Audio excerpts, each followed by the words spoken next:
আসসালামু আলাইকুম, কেমন আছেন সবাই? আশা করি সকলেই খুব ভালো আছেন। আজ আবারও একটা নতুন রেসিপি নিয়ে চলে এলাম। আজ আমি আপনাদের সাথে শেয়ার করব সব রকম সবজি দিয়ে একটা পাঁচ মেশালি রান্না।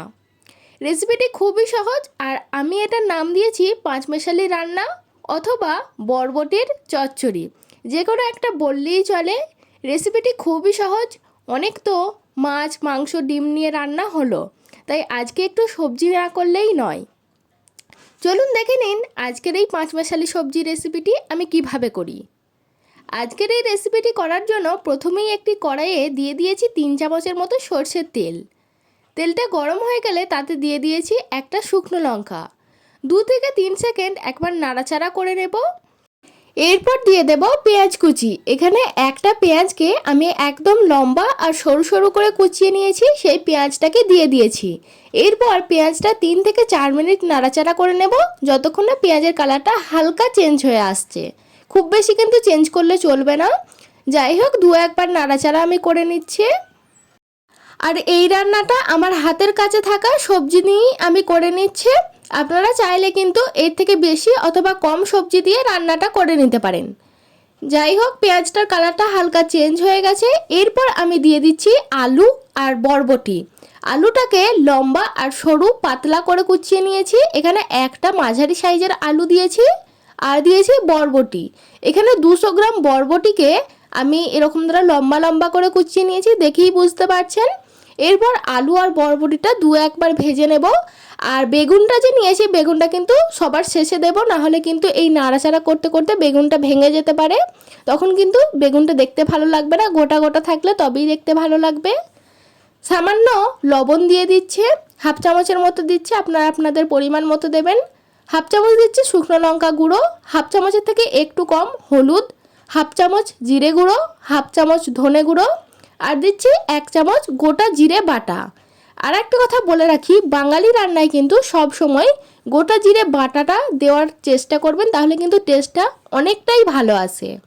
এরপর মশলাগুলোর সাথে আলু আর বরবটিকে খুব ভালোভাবে আমি মিশিয়ে নাড়াচাড়া করে নিচ্ছি, প্রায় 3 থেকে 4 মিনিটের মতো।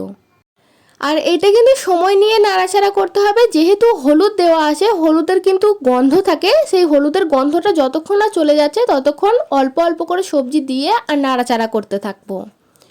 ঠিক 2-3 মিনিট পর দিয়ে দিচ্ছি টমেটো কুচি। এখানে একটা মাঝারি সাইজের টমেটোকে আমি একদম পাতলা আর সরু করে কুচিয়ে নিয়েছি, সেই টমেটোটাকে বরবটি আর আলুর মধ্যে দিয়ে দিয়েছি। এরপর আবারও 2 মিনিট নাড়াচাড়া করে নেব।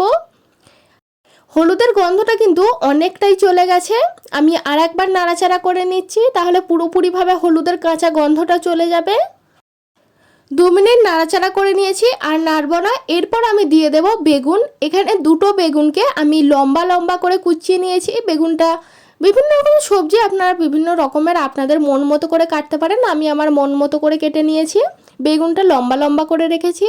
এরপর সব সবজিগুলো কিন্তু আমি আরও 3 মিনিট নাড়াচাড়া করে নেব। আর এই রান্নাটা করতে কিন্তু বেশিক্ষণ সময় লাগে না, যা অল্প অল্প করে সবজিগুলো দিয়ে ভাজতে বা নাড়াচাড়া করতে যতক্ষণ সময় লাগে, এখানেই কিন্তু হাফের মতো সেদ্ধ হয়ে যায়। কষানো হয়ে গেছে, সব মশলার গন্ধ চলে গেছে, আর সবজিটা কিন্তু এখানেও হাফ সেদ্ধ হয়ে গেছে। এরপর দিয়ে দিচ্ছি প্রয়োজন অনুযায়ী জল। আর এখানে জলের পরিমাণটা কিন্তু সামান্য হতে হবে, যতটা সবজিটা সেদ্ধ হতে লাগবে ঠিক ততটা পরিমাণেই জল দিতে হবে। আমি এখানে আমার প্রয়োজন অনুযায়ী জল দিয়ে দিয়েছি, বেশি জল কিন্তু দিইনি, আপনারা তা দেখলেই বুঝতে পারবেন। এরপর আমি ঢাকা দিয়ে 5 মিনিটের জন্য সবজিগুলোকে সেদ্ধ হতে দেব। সবজিগুলো কিন্তু আগে থেকেই হাফের মতো সেদ্ধ হয়ে আছে, বাকিটা সেদ্ধ করে নেব। যাই হোক, 5 মিনিট পর আমি ঢাকনা খুলে একবার নাড়াচাড়া করে দিচ্ছি। আর এই সবজিটা একটু মিষ্টি মিষ্টি হওয়ার জন্য আমি দিয়ে দিচ্ছি হাফ চামচের মতো চিনি। তবে আপনারা যারা চিনি পছন্দ করেন না তারা কিন্তু না দিলেও পারবেন, অ্যাভয়েড করে যেতে পারেন বিষয়টা। আমি তবে হাফ চামচের মতো দিলাম, আপনাদের যাদের ইচ্ছা হবে দেবেন, আর যাদের ইচ্ছা হবে না দেবেন না।